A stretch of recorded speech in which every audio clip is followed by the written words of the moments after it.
Pemirsa, Ombudsman Republik Indonesia baru-baru ini menyoroti pembangunan pagar laut sepanjang 30,16 km yang terletak di pesisir Kabupaten Tangerang, Banten. Pembangunan pagar laut ini dianggap ilegal dan berpotensi merugikan ribuan nelayan setempat. Sedang penyelesaian laporan. Kita masih nunggu nih, minggu ini. Ya. Kita tunggu, nanti mungkin akan disampaikan eksposnya oleh Ombudsman Perwakilan Banten. Nah, apa yang menjadi tindakan dari tugas, fungsi, dan kewenangan Ombudsman ini? Jadi kami ini memang kalau dari sisi penyelesaian laporan masyarakat dari LHP-nya kami sampaikan kepada pihak terlapor, kami monitoring sampai dengan batas mana pihak terlapor ya, yang kebanyakan pemerintah gitu, ya, baik kementerian lembaga, ya, pusat daerah maupun BUMN, BUMD, ini kita lihat sampai sejauh mana mereka menindaklanjuti hasil temuan Ombudsman itu kalau ada maladministrasi. Jadi kalau tidak ada maladministrasi, kita sampaikan ke masyarakat yang melapor, gitu. Tapi kalau ada maladministrasi, kami sampaikan ke pihak terlapor untuk dilaksanakan tindakan korektifnya.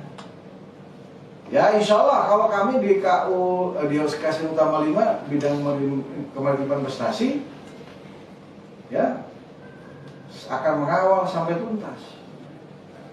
Bahwa jika mana tidak tuntas dalam pengawalan penyelesaian laporan itu ke pihak terlapor, nanti akan kita tindak lanjuti ke bidang resolusi monitoring guna terbit rekomendasi bila tidak dilaksanakan juga, ya, dugaan maladministrasi pembuktian tindakan maladministrasinya itu. Bila dilaksanakan ya laporannya akan kita tutup. Itu dari sisi penerimaan laporan masyarakat. Kalau dari sisi pencegahan ya kami sampaikan hasil temuan, kita monitoring hasil temuan itu apakah dilaksanakan. Ya, tadi saya sampaikan, alhamdulillah selalu dilaksanakan baik sebagian maupun total. Ya, tidak serta-merta dilaksanakan secara keseluruhan. Ini bergantung dari pihak terlapor dan kondisinya yang di lapangan itu. Nah, kemudian siapa pelaku pagar laut? Nampaknya sampai hari ini belum ada yang ngaku ini, Mas. Belum ada yang mengaku. KKP kan sudah segel, ya, dalam proses dialog publik yang dilakukan oleh KKP. Saya kebetulan ikut sebagai narsum.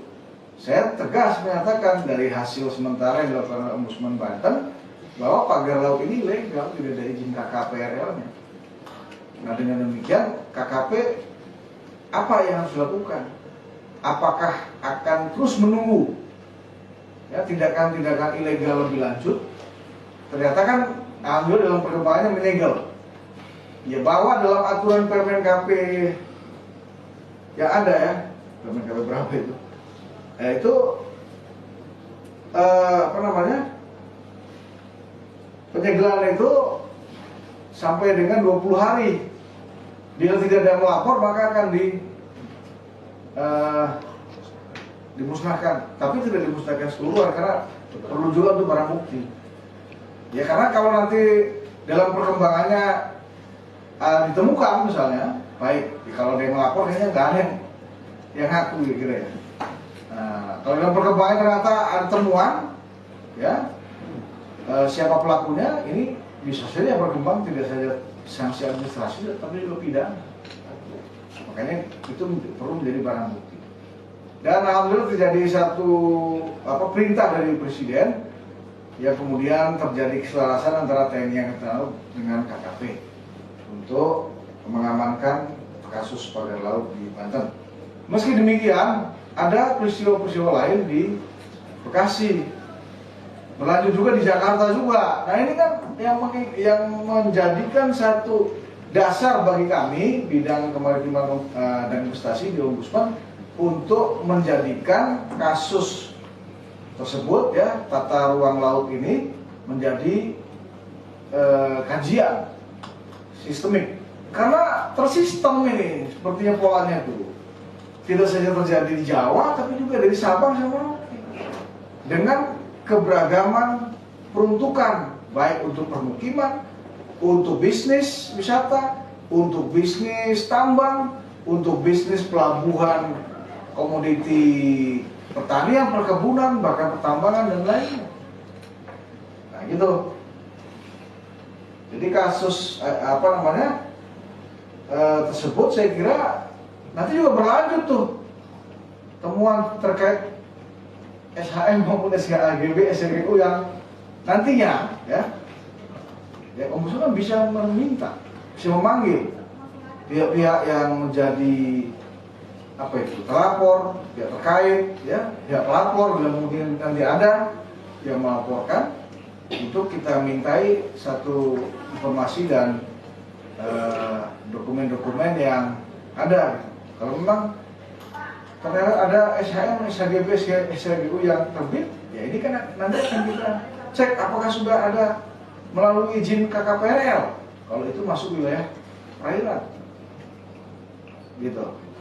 Kami saat ini sedang menangani satu laporan yang sudah terbit LHP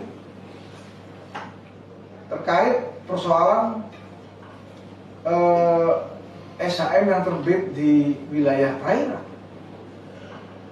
Tapi ini karena bukan satu hasil kajian atau investigasi, ini kasus yang private, jadi kita belum bisa mempublikasikan, ya, gitu. Ya, tidak tanggung-tanggung sih yang terlibat di dalam kasus ini, ya. Nantilah ada topik berikutnya, ya.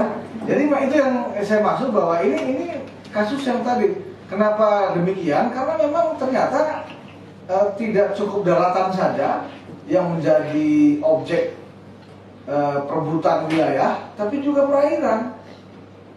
Tadi ya, dulunya pagar makan tanaman, masuk hutan, ya, sampai konflik dengan satwa, dengan harimau, dengan gajah, dengan babi hutan dan lain. Sekarang konflik dengan nelayan, termasuk ikan-ikan dan kepiting, ikan ya nanti mungkin akan hijrah ke mana lagi, gitu. Karena luas perairan kita semakin terancam.